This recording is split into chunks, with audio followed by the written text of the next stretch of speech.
Assalamualaikum warahmatullahi wabarakatuh. Di sini saya Septa Rai Putra dengan NPM 235001111 dari kelas D.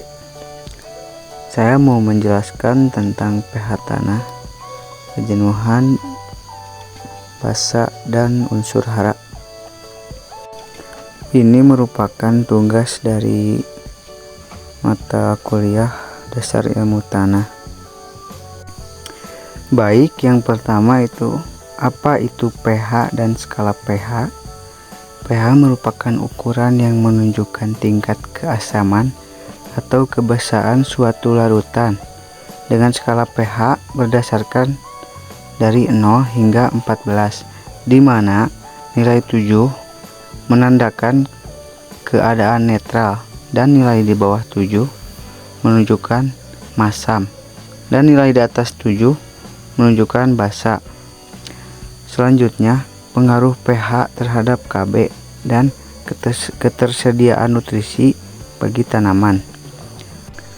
Pengaruh pH tanah terhadap keseimbangan biologis dan ketersediaan nutrisi bagi tanaman memiliki peran yang sangat penting. Tanah yang terlalu masam atau terlalu basa dapat menghambat pertumbuhan akar dan mengurangi ketersediaan nutrisi bagi tanaman. Selanjutnya, apa pentingnya pH tanah dalam pertanian? Di sini ada beberapa ya. 1. Tanaman memiliki preferensi pH tanah yang berbeda. Dan pH tanah yang tidak sesuai dapat menghambat pertumbuhan dan kesehatan tanaman. Yang kedua, perubahan pH tanah dapat memiliki dampak langsung terhadap pertumbuhan dan hasil tanaman tersebut. Yang ketiga, perubahan pH tanah dapat memengaruhi ketersediaan Kb dalam tanah tersebut. Selanjutnya, di sini ada macam-macam dan fungsi unsur hara ya bagi tanaman. Mulai dari macam-macam. 1. Ada unsur hara makro. Unsur hara yang dibutuhkan tanaman dalam bentuk jumlah besar seperti nitrogen, fosfor, kalium, kalsium, magnesium, dan belerang. Yang kedua, unsur hara mikro. Unsur hara yang dibutuhkan tanaman dalam jumlah sedikit. Ya, contohnya seperti boron, tembaga, besi, mangan, seng, molibdenum, klorin, dan sebagainya. Dilanjut ada fungsi unsur hara. Yang pertama, nitrogen.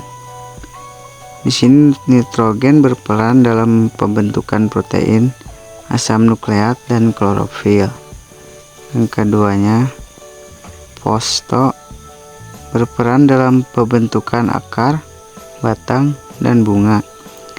Yang ketiga ada kalium.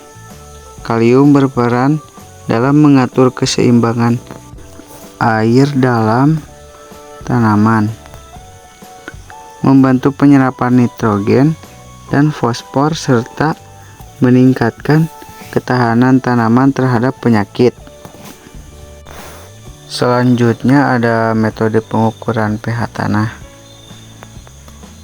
Yang pertama itu cara penggunaan pH meter untuk mengukur pH tanah. Masukkan bagian bawah soil tester ke dalam air, lalu masukkan soil tester ke dalam tanah sampai batas tertentu sambil memijit tombol berwarna putih. Selepas itu, lepas tombolnya dan lihat indikator yang ada di dalam soil tersebut. Lalu kalau udah begitu, tinggal dicatat pH tanah tersebut, apakah basa, asam, ataukah netral. Yang kedua ada cara pengambilan sampel tanah. Pertama-tama pilih lokasi pengambilan sampel. Lalu gali lubang. Masukkan sampel tanah ke dalam wadah. Nah, kalau ada tanah yang bergumpal-gumpal gitu, pecahkan saja. Habis itu, masukkan sampel tanah ke dalam plastik ziplock. Buat nanti kita amati. Lalu di sini ada strategi peningkatan pH, Kb, dan ketersediaan unsur hara. Penggunaan pupuk sesuai kebutuhan tanaman. Pemilihan jenis dan dosis pupuk yang tepat merupakan faktor penting dalam peningkatan pH, Kb, dan ketersediaan unsur hara tanah. Berikut beberapa jenis pupuk yang cocok. Pupuk organik yaitu terdiri dari pupuk kandang, pupuk kompos, dan pupuk hijau. Semuanya memiliki fungsi yang berbeda-beda untuk tanaman ya. Yang kedua ada pupuk organik yang terdiri dari pupuk NPK, urea, SP36, dan KCI.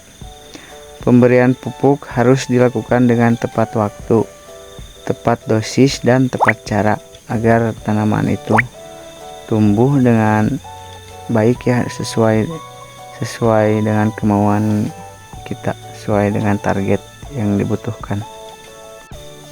Lalu ada praktik-praktik konservasi tanah. Praktik-praktik konservasi tanah dapat membantu menjaga dan meningkatkan pH, Kb, dan ketersediaan unsur hara tanah.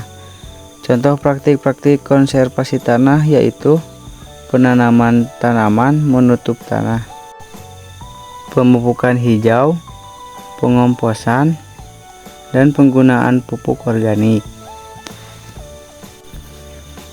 Kesimpulan yang saya dapatkan, pemahaman tentang pH tanah sangat penting dalam pertanian karena memengaruhi keseimbangan biologis, ketersediaan nutrisi, dan bahkan ketersediaan bahan kimia yang berbahaya dalam tanah.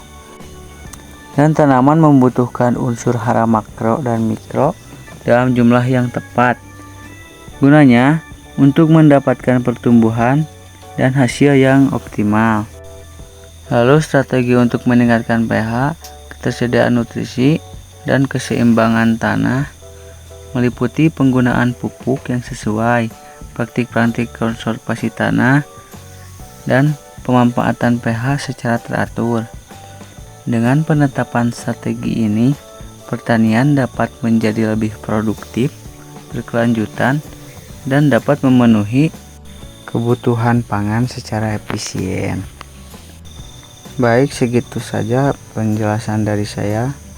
Mohon maaf bila banyak kesalahan. Terima kasih. Wassalamualaikum warahmatullahi wabarakatuh.